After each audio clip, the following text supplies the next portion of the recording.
Una de las preguntas que más se repitió en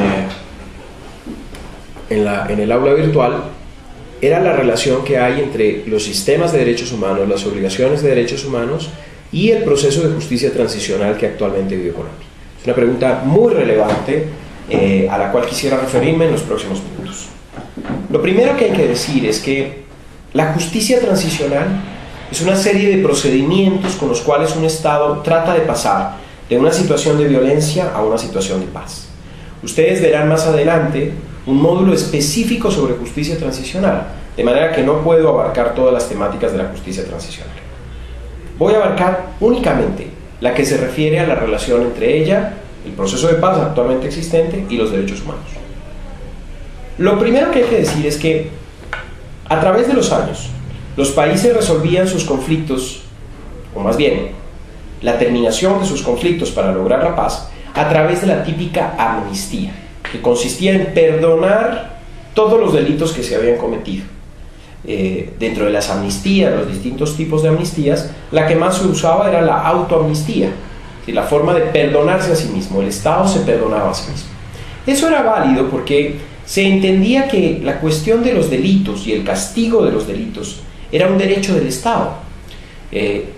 El ius puniendi se llamaba, el derecho de castigar, era un derecho que los ciudadanos le habíamos dado al Estado. Y así, nosotros ciudadanos, cuando nos causan un mal, no tenemos el derecho de vengarnos privadamente o de juzgar a alguien y hacerle daño, sino que le cedemos ese poder al Estado.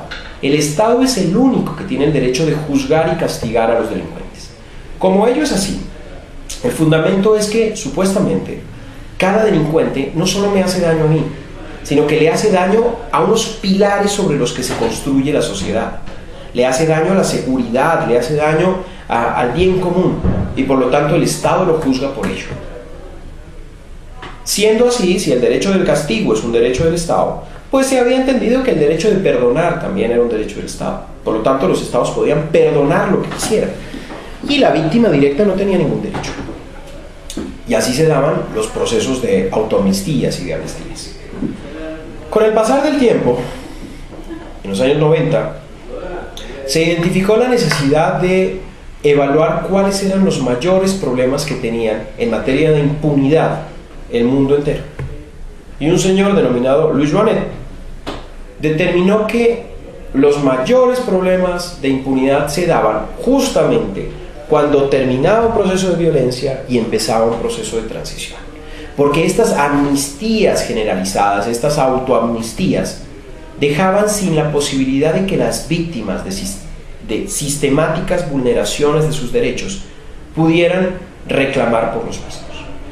Así pues, en el caso de Joinet, se estableció por primera vez que las víctimas tenían derecho a la justicia. Y eso implicaba que en ciertas circunstancias ya no es solamente el Estado quien puede castigar, sino que las víctimas pueden exigirle al Estado que castigue a los responsables, y esos responsables no pueden quedar simplemente amnistiados.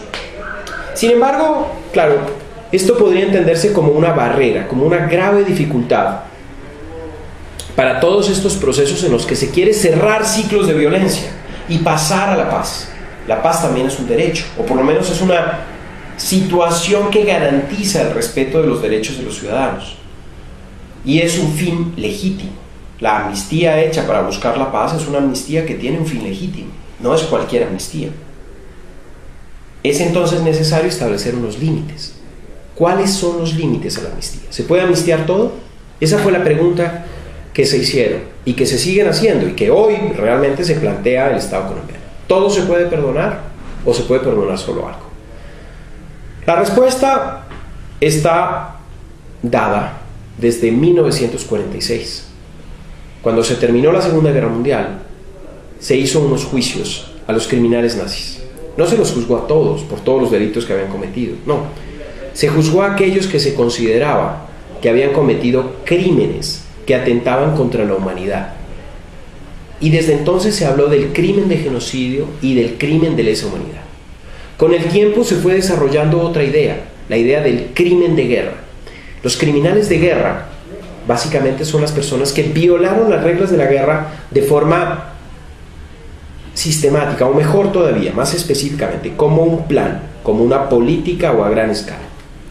Los criminales de lesa humanidad son los grupos, y específicamente los miembros de los grupos, que realizan ataques contra la población civil de forma generalizada o sistemática. Y los genocidas son las personas y los grupos de personas que adelantan acciones para exterminar total o parcialmente a un grupo étnico, nacional, religioso. En Colombia se habla también de genocidio político, para hablar del genocidio de los miembros de la UP. Lo cierto es que estos crímenes, crimen de lesa humanidad, crimen de guerra, crimen de genocidio, son imperdonables. Y por lo tanto, si bien hoy es posible hacer amnistías en los procesos de justicia transicional con tal de buscar la paz, lo cierto es que las personas que han cometido los crímenes internacionales que antes nombré no pueden ser amnistiadas, porque si lo son, existe un instrumento internacional que se llama la Corte Penal Internacional, cuya función es investigar, juzgar y sancionar a los posibles responsables de esos crímenes, respecto de quienes el Estado que debía adelantarles un juicio y sanción no pudo o no quiso investigarlos, juzgarlos y sancionarlos. Por lo tanto, la Corte Penal Internacional es un último espacio de justicia para que no haya impunidad sobre esos crímenes. Porque el consenso internacional es que sobre los crímenes atroces no puede haber impunidad. Si no se juzgan en su país, se van a juzgar entonces en La Haya, en la Corte Penal Internacional. La Corte Penal Internacional no juzga estados. La Corte Penal Internacional no juzga organizaciones. La Corte Penal Internacional juzga individuos. Y claro, cuando se comete un crimen de genocidio, de lesa humanidad o crimen de guerra, se necesita que haya una empresa criminal. Los crímenes de esta naturaleza no se cometen por un solo individuo, se cometen por una agrupación, por una empresa criminal. Y por lo tanto lo importante es saber quién es el verdadero responsable de esos crímenes. La respuesta está en que el responsable de un crimen sistemático no es el que dispara el gatillo, por ejemplo, porque ese habrá cometido un homicidio. El responsable del crimen sistemático es quien lo ideó. Es, como dirían los penalistas, el hombre de atrás, el que tenía el control del hecho, el que podía decidir, porque los que disparan son fungibles, son gente que yo puedo cambiar. En cambio, el que planea, el máximo responsable, el que idea el plan, ese es el verdadero criminal. En la Corte Penal Internacional, por ejemplo, para que entiendan esta idea, la primera sentencia que hay es la sentencia del caso Thomas Lubanga, que apenas salió el año pasado.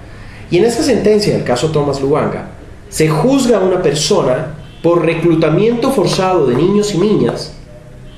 ¿Qué sucedió cuando Thomas Lubanga estaba en prisión? ¿Cómo es posible? Pues claro, porque desde la prisión, Thomas Lubanga, como jefe de su partido y jefe del grupo armado que hacía parte de ese partido, ideaba todas las formas de actuación, la planeación, y desde la cárcel él daba las órdenes. Luego, el verdadero responsable, el máximo responsable del reclutamiento de niños y niñas que sucedió en la provincia de Ituri, era Thomas Lubanga Dilo. Y así lo decretó la Corte Penal Internacional y condenó a 30 años a este señor. Es el funcionamiento del sistema penal internacional. Relacionado el sistema penal internacional con la justicia transicional, se constituye en un límite a la posibilidad de negociaciones. Ahora, hay otra relación también muy importante que tienen ya los derechos humanos con la justicia transicional, y tiene que ver con los derechos de las víctimas, y específicamente el derecho a la reparación. Acuérdense, los derechos de las víctimas son verdad, justicia y reparación. Sobre verdad van a tener ustedes mucho espacio para hablar después en justicia transicional, pero la reparación es muy importante para nosotros en este momento, porque la reparación de las víctimas se hace hoy en Colombia tal como lo ha dicho el Sistema Interamericano de Derechos Humanos. La forma en que se repara a una víctima de violaciones de derechos humanos hoy en Colombia por parte del Consejo de Estado es la misma forma en la que la Corte Interamericana de Derechos Humanos repara, o más bien ordena reparar, en cualquiera de los casos que llegan a ella. La reparación es una reparación integral, en la que se busca que el derecho humano vulnerado sea completamente reparado. Los elementos de la reparación integral son la restitución, es decir, volver el derecho al estado en el que se encontraba. En Colombia, por ejemplo, las víctimas del conflicto armado ya son objeto del proceso de restitución de tierras. Quizá la restitución más importante que hay en Colombia, porque sin lugar a duda la cuestión de la tierra, origen del conflicto que vivimos, es también uno de los elementos que más se ha vulnerado en el mismo. Fíjense ustedes, de las 5.700.000 personas víctimas del conflicto en Colombia, 5.200.000 lo son por el delito de desplazamiento forzado. Ello implica justamente que la mayoría de las víctimas en Colombia lo fueron en razón justamente de sus tierras, de los lugares que habitaban, del interés que tenían los grupos armados en apropiarse de esas tierras, ya sea para utilizarlas económicamente o ya sea para tenerlas como parte de su dominio territorial. Pues el Estado colombiano actualmente hace un proceso de restitución de tierras. Por otra parte, en segundo lugar, está la indemnización. La indemnización consiste en tasar materialmente el daño y pagar esa indemnización, esa tasación. Se indemnizan los daños materiales y morales. Los daños materiales son aquellos que son cuantificables en dinero y efectivamente se calculan a través del lucro cesante, es decir, el dinero que se deja de recibir por el daño obtenido, y el daño emergente, los gastos en que ha tenido que incurrir la víctima. En cuanto al daño moral, la idea del daño moral es que cada vez que alguien sufre una vulneración de derechos humanos, tiene un pesar, un dolor, y ese dolor hay que compensarlo. No se repara realmente, pero se compensa. ¿Cómo se compensa? Con el peso, digamos, antes la forma en la que se calculaba era poner en una balanza una especie de peso en oro que compense el dolor que se está sufriendo, el pesar que se está teniendo. Ello no sirve para reparar el daño moral, pero sí sirve para compensarlo.